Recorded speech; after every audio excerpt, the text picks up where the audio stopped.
नमस्कार बंधुगण आउ एक नुआ कहानी आपण मानक स्वागत।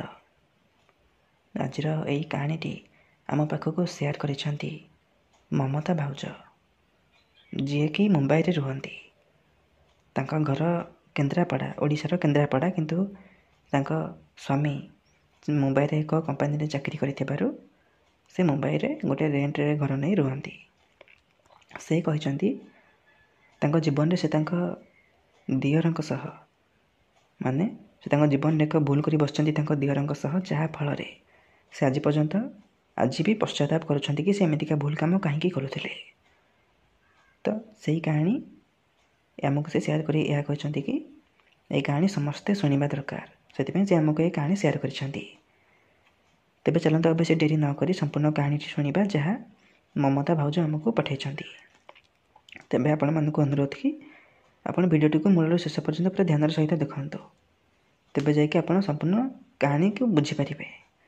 ममता भाउज एमतीका कम कहीं कले आ कहीं से एमतीका कम करने पर आज पश्चाताप कर पूरा कहानी टोटाली बुझीपारे संपूर्ण कहानी को बुझीपारे।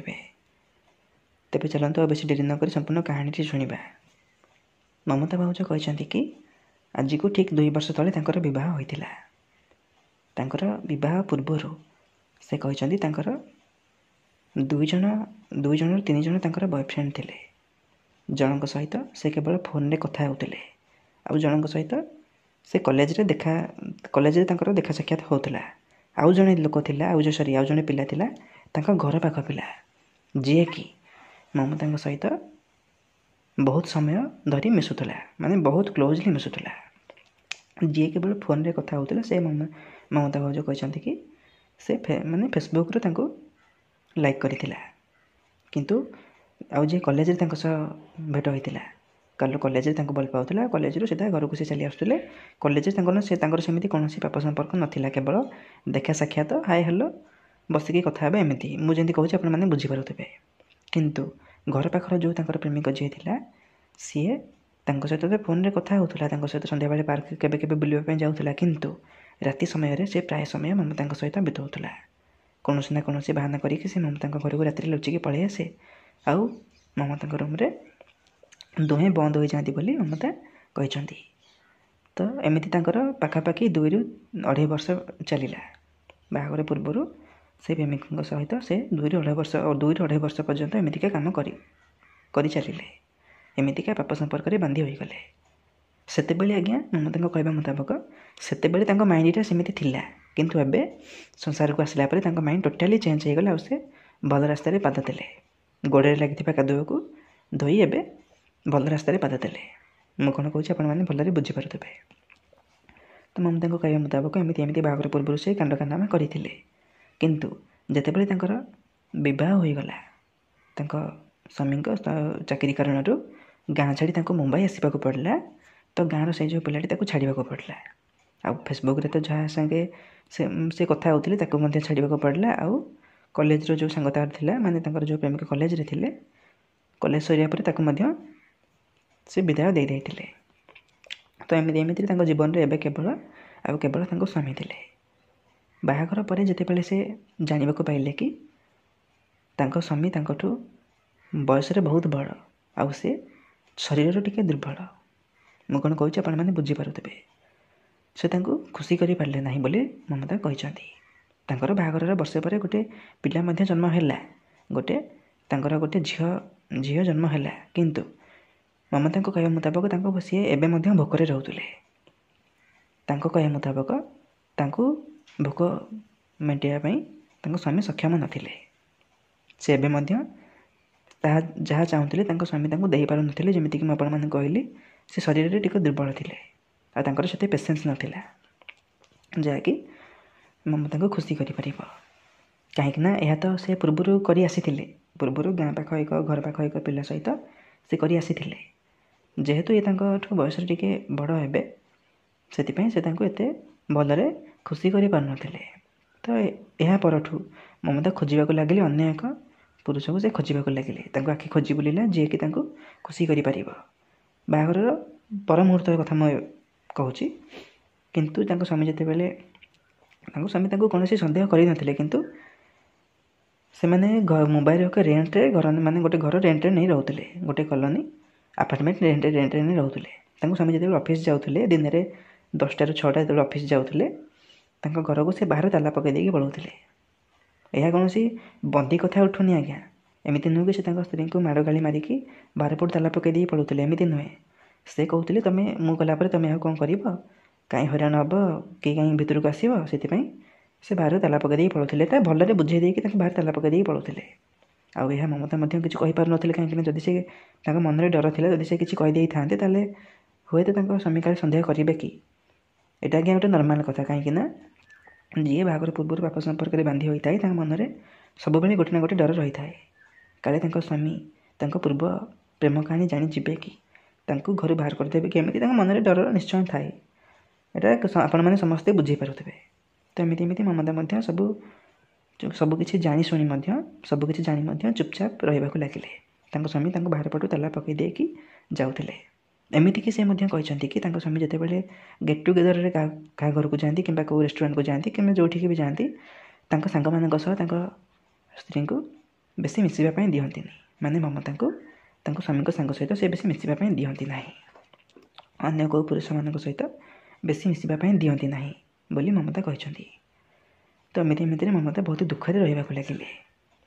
ବାହାରେ ତ କାହାକୁ ଠିକ୍ କରିପାରିଲେନି, ତାଙ୍କ ସ୍ୱାମୀଙ୍କ ସାଙ୍ଗମାନଙ୍କୁ ମଧ୍ୟ ସେ ଠିକ୍ କରିପାରିଲେନି, ଯେହେତୁ ସେ ତାଙ୍କ ସହିତ ବେଶୀ ମିଶିବା ପାଇଁ ଦେଉନଥିଲେ। ତ ଏମିତି ସେ କେବଳ ତାଙ୍କ ସ୍ୱାମୀଙ୍କ ପାଖରେ ବହୁତ ଦୁଃଖରେ ରହିବାକୁ ଲାଗିଲେ। କିନ୍ତୁ ବାହାଘରର ଯେତେବେଳେ ବର୍ଷେ ହେଇଗଲା ତାଙ୍କର ଗୋଟେ ଝିଅ ଜନ୍ମ ହେଲା, ସେବେଠୁ ତାଙ୍କ ଝିଅ ହେବାର 3 ମାସ 4 ମାସ ପରେ ତାଙ୍କ ଦିଅର ତାଙ୍କ ଫ୍ୟାମିଲିରେ ଏଣ୍ଟର ହେଲା। ସେଇଠୁ ତାଙ୍କ ଖୁସି କହିଲେ ନ ସରେ। ସେତେବେଳେ ଆଜ୍ଞା ତାଙ୍କ ମନଟା ସେମିତି ଥିଲା, ମୁଁ ଯେମିତିକି ଆପଣମାନଙ୍କୁ ପୂର୍ବରୁ କହିଲି ତାଙ୍କ ମନଟା ସେତେବେଳେ ସେମିତି ଥିଲା, କିନ୍ତୁ ଏବେ ଟୋଟାଲି ଚେଞ୍ଜ ହେଇଗଲାଣି। ବାହାଘରର ଯେତେବେଳେ ତାଙ୍କ ଝିଅକୁ 3-4 ମାସ ହୋଇଗଲା, ତାଙ୍କ ଦିଅରଙ୍କର ମଧ୍ୟ ସେଇ କମ୍ପାନୀରେ ଚାକିରି ହେଇଗଲା ଯେଉଁ କମ୍ପାନୀରେ କି ତାଙ୍କ ସ୍ୱାମୀ ଚାକିରି କରୁଥିଲେ। ଆଉ ତାଙ୍କର ସିଫ୍ଟ ଅଲଗା ଥିଲା, ମାନେ ତାଙ୍କ ସ୍ୱାମୀଙ୍କର ଡେ ସିଫ୍ଟ ଆଉ ତାଙ୍କ ଦିଅରଙ୍କର ନାଇଟ୍ ସିଫ୍ଟ ଥିଲା। ତ ଏମିତିରେ ମୋଟାମୋଟି ଭାବେ କହିବାକୁ ଗଲେ ତାଙ୍କ ସ୍ୱାମୀ ହିଁ ମାନେ ତାଙ୍କ ଦିଅରଙ୍କର ବଡ଼ ଭାଇ ହିଁ ତାଙ୍କ ଚାକିରି କରାଇ ଦେଇଥିଲେ। ଯେତେବେଳେ ତାଙ୍କର ପାଠପଢ଼ା ସରିଗଲା ତ ତାଙ୍କର ଚାକିରି ସେ ସେଇ କମ୍ପାନୀରେ ତାଙ୍କ କମ୍ପାନୀରେ ଭ୍ୟାକେନ୍ସି ଦେଖିକି ତାଙ୍କର ଡକ୍ୟୁମେଣ୍ଟ ଆଣିକି କେମିତି କ'ଣ ଆପ୍ଲାଏ କରିକି ସେ ତାଙ୍କ ଚାକିରି ସେଇଠି ହିଁ କରାଇ ଦେଇଥିଲେ, କାହିଁକିନା ସେ କମ୍ପାନୀ ଯେହେତୁ ଭଲ ଥିଲା। ଏବେ ତାଙ୍କ ଦୁଇ ଭାଇ ମାନେ ତାଙ୍କ ଦିଅରଙ୍କୁ ଆଉ ରହିବା ପାଇଁ ମଧ୍ୟ ଅସୁବିଧା ନଥିଲା, ଯେହେତୁ ସେମାନେ ଗୋଟେ ଘର ରେଣ୍ଟରେ ଅଲରେଡ଼ି ନେଇଥିଲେ, 2ଟା ରୁମ୍ ନେଇଥିଲେ। ତ ସେ ତାଙ୍କ ଭାଇଙ୍କ କହିବା ମୁତାବକ ସେ ସେଇଠି ରହିବାକୁ ଲାଗିଲେ ଆଉ ଚାକିରିକୁ ଯିବାରେ ଲାଗିଲେ। ସେବେଠୁ ତାଙ୍କ ମମତା ଭାଉଜଙ୍କ କହିବା ମୁତାବକ ଯେହେତୁ ସେ ବାହାରେ କୌଣସି ଅନ୍ୟତ୍ର ଖୋଜି ପାରୁନଥିଲେ, ଏବେ ସେ ଖୁସି ହେବାକୁ ଲାଗିଲେ କି ବାହାରେ କ'ଣ, ଏବେ ତ ଘରେ ମୋର ସୁବିଧା ହେଇଗଲା, ଏଥର ମୁଁ ଘରେ ତାକୁ କାବୁରେ କରିକି ତା ସହିତ ଖୁସି ହେବାକୁ ଲାଗିବି, ତା ସହିତ ନିଜ ଶରୀରକୁ ଖୁସି କରିବି। ତ ଏମିତିରେ ସେ ତାଙ୍କ ଦିଅରଙ୍କ ସହିତ ଅଧିକ ଟାଇମ୍ ସ୍ପେଣ୍ଡ କରିବାକୁ ଲାଗିଲେ। ଯେମିତିକି ମୁଁ ଆପଣମାନଙ୍କୁ କିଛି ସମୟ ପୂର୍ବରୁ କହିଲି କି ତାଙ୍କର ସିଫ୍ଟ ଅଲଗା ଥିଲା। ଯଦି ସିଫ୍ଟ ଗୋଟେ ଟାଇପ୍ର ହେଇଥାନ୍ତା ତାହେଲେ ହୁଏତ ମମତା ଭାଉଜଙ୍କ ଇଚ୍ଛା କେବେ ପୂରଣ ହୋଇନଥାନ୍ତା, ସେ କେବେ ଭୁଲ ରାସ୍ତାରେ ପାଦ ଦେଇପାରିନଥାନ୍ତେ। ବାହାଘର ପୂର୍ବରୁ ତ ଯାହା କରିଥିଲେ, ବାହାଘର ପରେ ସେମିତିକା ଭୁଲ କାମ କେବେ କରିନଥାନ୍ତେ। କିନ୍ତୁ ଯେତେବେଳେ ସିଫ୍ଟ ଚେଞ୍ଜ ହେଇଯାଇଥିଲା ସେ ଏମିତିକା କାମ କରିବାକୁ ବାଧ୍ୟ ହେଲେ, ମାନେ କରି ବସିଲେ। ମାନେ ତାଙ୍କ ସ୍ୱାମୀ 10ଟାରୁ 6ଟା ଅଫିସ୍ ଯାଉଥିଲେ ଦିନରେ, ଆଉ ତାଙ୍କ ଦିଅର ରାତିରେ ଯାଉଥିଲେ। ଯେତେବେଳେ ତାଙ୍କ ସ୍ୱାମୀ ଘରକୁ ରାତିରେ ଆସିବେ ତାଙ୍କ ଦିଅର ବାହାରି ଯିବେ, ଆଉ ତାଙ୍କ ଦିଅର ଯେତେବେଳେ ଘରକୁ ଆସିବେ ତାଙ୍କ ସ୍ୱାମୀ ବାହାରି ଯିବେ। ଏମିତିରେ ଦିନ ପରେ ଦିନ ବିତି ଚାଲିଲା।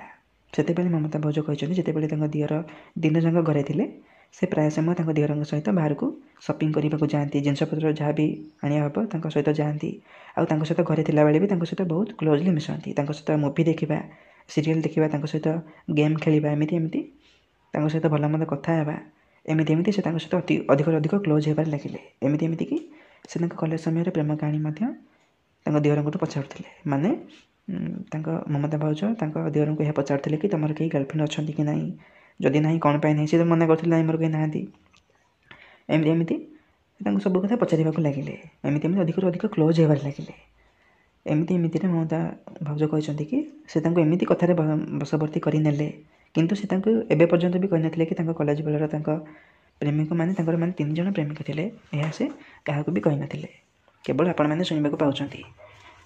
ମାନେ ସେ ଆଜି ପର୍ଯ୍ୟନ୍ତ ଏହା କାହାକୁ ବି କହିନାହାନ୍ତି, ନା ତାଙ୍କ ସ୍ୱାମୀଙ୍କୁ କହିଛନ୍ତି। ସ୍ୱାମୀଙ୍କୁ ତ ଏଠି କୁହାଯିବନି, ଏଇଟା ଅବଭିୟସ୍ଲି କଥା, ସ୍ୱାମୀ କଥା ଜାଣିବା କଥା ନୁହେଁ, କିନ୍ତୁ ତାଙ୍କ ଦିଅରଙ୍କୁ ମଧ୍ୟ ଏ କଥା ସେ ଜଣାଇ ନାହାନ୍ତି।